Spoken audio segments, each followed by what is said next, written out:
Welcome back. आप देख रहे हैं आज पाकिस्तान। अब हम आपकी मुलाकात कराते हैं एन अपकमिंग स्कॉलर से, जिनकी रिसर्च को she is an MPhil scholar with the Department of Strategic Studies at the National Defence university.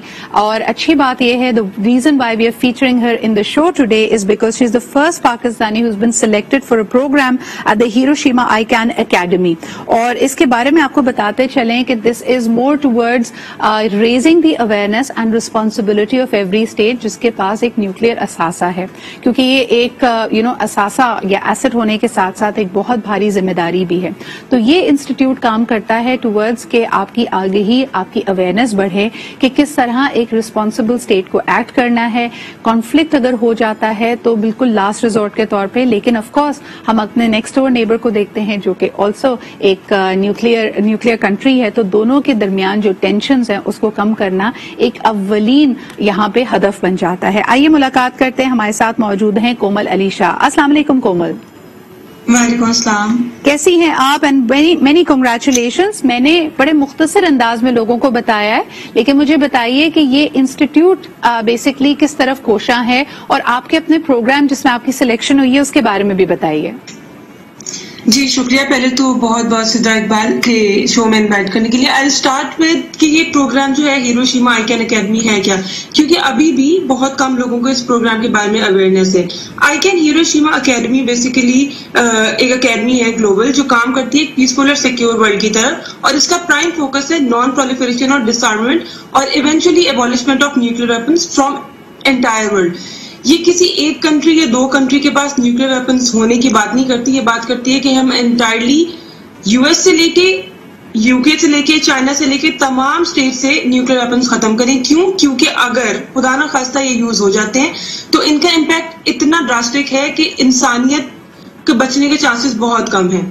तो इसी के थ्रू इसी कॉन्सिक्वेंसेस देखते हुए न्यूक्लियर वेपन्स को इन्होंने ये प्रोग्राम डिजाइन किया है, जिसमें ये लोग मद्देनजर रखते हैं ह्यूमैनिटेरियन पर्सपेक्टिव को। बिल्कुल सही। Now they want to shift the focus from security to humanitarian perspective. Absolutely, जी, क्योंकि इसके पीसफुल यूजेस भी काफी हो सकते हैं। एनर्जी में इसका यकीनन एक बहुत बड़ा कंट्रीब्यूशन है। कोमल, मुझे ये बताइएगा कि अगर हम पाकिस्तान की परसेप्शन की बात करें, क्योंकि हम जानते हैं कि अब तो 5G वॉर का जमाना है जिसमें न्यूक्लियर एसेट एक डेटरेंट तो है, लेकिन साथ साथ लोगों के परसेप्शंस को मोल्ड किया जाता है। हम देखते हैं कि पाकिस्तान पे एक यलगार रही है खास तौर पे हमारे न्यूक्लियर असासों को लेकर। तो मुझे ये बताइएगा, because you are a student working in the same domain, as a researcher, as a scholar, आप क्या देखती हैं कि पाकिस्तान के न्यूक्लियर असासों के हवाले से as a nuclear country Pakistan का परसेप्शन क्या है globally?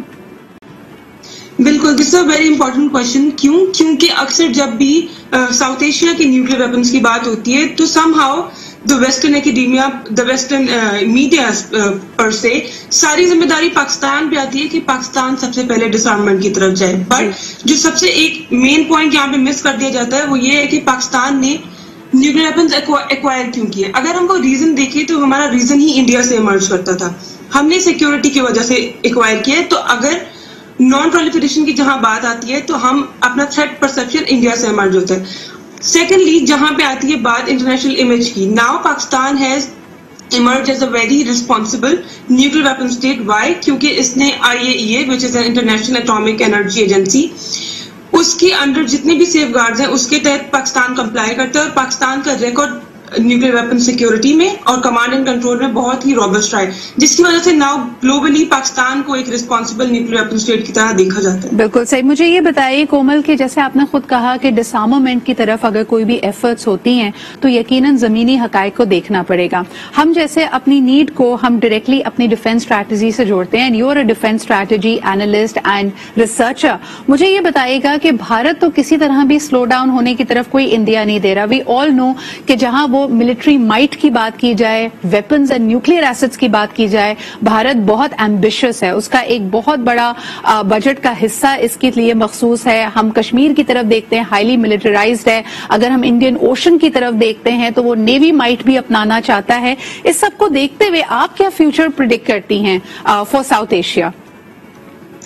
So, given this situation जो सादा है, जिसमें डेफिनेटली इंडिया की हेजेमोनिक एम्बिशंस के तहत उसका डिफेंस बजट, उसकी Indian ocean policy and other regional policy के हिसाब से भी, तो इंडिया اگر میں آپ کو بتاؤں تو مجھے ایسے نظر نہیں آتا کہ انڈیا کوئی خاص ایفرٹس لینے لگا ہے، پہلا اسٹیپ لینے لگا ہے ڈس آرمنٹ کی طرف، اگر میں صرف نیوکلیر ایسپیکٹ کی بات کروں. بٹ پاکستان کی ذمہ داری یہاں یہ آتی ہے کہ پاکستان انڈیا کی ولنریبلٹیز کو انٹرنیشنل پلیٹ فارمز پہ ایکسپوز کرے تھرو دیز پروگرام، جس میں ہم یوتھ انرول کر سکتے ہیں. ہم اسی کے تھرو پاکستان کی ایک ریسپانسبل امیج ورلڈ کے سامنے لائیں، ساتھ ہی ساتھ جو تھریٹ پرسپشن ہمارا انڈیا سے ایمرج ہوتا ہے اس کو ایکسپوز کریں. کیونکہ ابھی تک تو انڈیا کو صرف ایسے دیکھا جا رہا ہے کہ جو ہے وہ ریجنل ہیجمون ہے، اس کے ساتھ ساتھ وہ تھریٹ نہیں بتائے جا رہے جو باقی ریجنل اسٹیٹس کو ہو رہے ہیں، پرٹیکولرلی پاکستان کو. تو ان پروگرامز کے تھرو مجھے لگتا ہے کہ سب سے بہترین پلیٹ فارم یوتھ کے لیے یہ ہے کہ نہ تو صرف وہ پیسفل فیوچر کی طرف کام کریں، بلکہ وہ ایک پاکستان کی امیج کو بھی بہت زیادہ فروغ دے. ایبسلیوٹلی. ایک آخری سوال آپ سے کرنا چاہوں گی کومل، ٹورڈز آر ایسٹرن بارڈرز ہم دیکھتے ہیں کہ افغانستان میں بھی جو کچھ ہوا اس میں بھی کہیں نہ کہیں پاکستان کو مورد الزام ٹھہرایا جا رہا ہے. اس وقت وہاں کی ڈیفنس اسٹریٹجی اور ملٹری مائٹ کے بارے میں آپ کیا کہیں گی؟ گزشتہ 20 سالوں سے ہم نے دیکھا کہ نیٹو افواج نے بھی اور بھارت نے بھی کافی بھاری انویسٹمنٹ افغانستان میں کی تھی ان کے ڈیفنس سسٹم میں. واٹس دا کرنٹ سینیریو آپ کی ریسرچ کے مطابق اور آپ کی انڈرسٹینڈنگ کے مطابق؟ میری انڈرسٹینڈنگ کے مطابق اگر میں افغانستان کے بارے میں اگر میں یہ ایک لائن میں بتانا چاہوں، کیونکہ ایک بہت رانگ پرسپشن ایگزسٹ کرتی ہے افغانستان کے بارے میں، پاکستان اور افغانستان کے ریلیشن کے بارے میں. جی if I would sum up in one line, it's that کہ ایک پیسفل افغانستان ہی ٹرانسلیٹ کرتا ہے پیسفل ساؤتھ ایشیا کی طرف. بالکل اگر افغانستان کا پیس ہی پاکستان کی پیس میں ٹرانسلیٹ کرے گا. ہم نے پچھلے 20 سالوں میں دیکھا کہ تھوڑی سی بھی انسٹیبلٹی جو افغانستان میں رہی ہے اس نے سم ہاؤ افیکٹ کیا ہے پاکستان کو. تو now our first and foremost defence strategy should focus towards maintaining peace in Afghanistan. بالکل صحیح. بہت بہت شکریہ کومل ہمارے ساتھ موجود ہونے کے لیے and all the very best for your research. May you represent Pakistan more effectively and efficiently at this international forum. اسی کے ساتھ جی ہم لیتے ہیں ایک چھوٹا سا break and we'll be right back.